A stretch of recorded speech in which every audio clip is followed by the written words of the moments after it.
व्यतिरिक्त तुम्हाला उपक्रम राबवताना वेळ कसा मिळाला? आपण आता अलीकडे जर पाहिलं तर अध्ययन निष्पत्ती आलेले आहेत, लर्निंग आउटकम्स.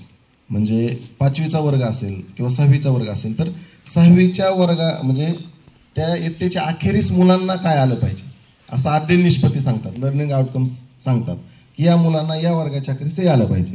हे पाहिल्यानंतर असं जाणवतं की आपल्याला त्या लर्निंग आउटकम्स पूर्ण करण्यासाठी वर्षभर काम करायचे, जूनपासून एप्रिलपर्यंत. मग ते काम करत असताना केवळ पाठ्यपुस्तकाच्या माध्यमातून, केवळ शाळेतल्या अध्ययन अनुभवाच्या माध्यमातून आपल्याला ते पूर्ण करता येणार नाही. त्यामुळे आपल्याला वेगवेगळे उपक्रम द्यावे लागतील, प्रकल्प द्यावे लागतील. मी गेल्या वर्षी 5वीच्या विद्यार्थ्यांना काही उपक्रम दिले होते. त्यातला एक असा उपक्रम होता की स्वाक्षरांचा संग्रह करणे.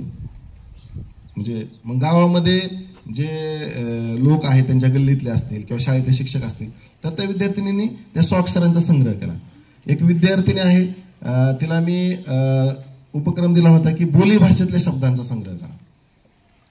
आता आपल्याकडं जे ग्रामीण बोली भाषा आहे त्याला काही वेगळे, समजा शर्टला वेगळं काही म्हणत असतील, शर्ट तर इंग्रजी शब्द आहे, परंतु असे जे समानार्थी शब्द आहेत जे बोली भाषेमध्ये आहेत ते खूप सारे शब्द त्या विद्यार्थिनीने जमा केले.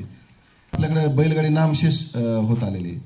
तर बैलगाडीच्या संदर्भात त्याचे जे पार्ट आहेत त्या वेगवेगळ्या भागांचा संग्रह करण्यास सांगितला होता, म्हणजे ग्रामीण बोलीभाषा शब्दकोश तयार करताना. तर मुलं गावामध्ये गेली आणि त्यांनी आपल्या आजोबांना वडिलांना विचारलं, त्यावेळेस त्यांना काही 20-25-30 शब्द सापडले. ते वेगवेगळे शब्द असतात, जू असते, ते आका असतो 2 ह्याच्यामध्ये. मग आता ते नामशेष होत चाललेल्या गोष्ट आहे. तर ते विद्यार्थ्यांनी शोधून काढले, जवळपास 100च्या आसपास ते शब्द जमा झाले. मग अशा पद्धतीचे वेगवेगळे उपक्रम आपण घेत राहिले की विद्यार्थ्यांचं ज्ञान, म्हणजे त्याला नवीन अनुभव मिळतात. आणि जो विषय विद्यार्थी शिकतात, म्हणजे भाषा विषय शिकत असतील तर भाषा विषयाच्या अध्ययन निष्पत्ती आपोआप प्राप्त होतात. उपक्रमाच्या माध्यमातून आपण जे उपक्रम राबवत असतो त्याच्या माध्यमातून त्या विषयाच्या, मग कुठलाही विषय असो, भूगोल असेल, एका शाळेमध्ये गावाचा भूगोल, नांदेड जिल्ह्यातल्या एका आमच्या शिक्षक मित्रांनी गावाचा भूगोल तयार केला होता. आमचे बालाजी इंगळे म्हणून एक शिक्षक आहेत, त्यांनी गावातले जे ज्येष्ठ नागरिक आहेत किंवा माजी सैनिक आहेत यांची चरित्र लिहिली होती.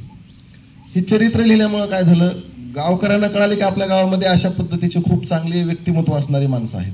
म्हणजे आपण आपला विषय समाजाशी कसा जोडतो, तो जर जोडायचा असेल तर आपल्याला काय करावं लागेल, उपक्रमाच्या माध्यमातून त्याला जोडलं जाता येईल. त्यामुळं आमच्या याही राघोच्यावाडीच्या शाळेमध्ये दरवर्षी आम्ही खूप छान छान उपक्रम घेतो. मुलांचाही खूप छान प्रतिसाद मिळत आहे.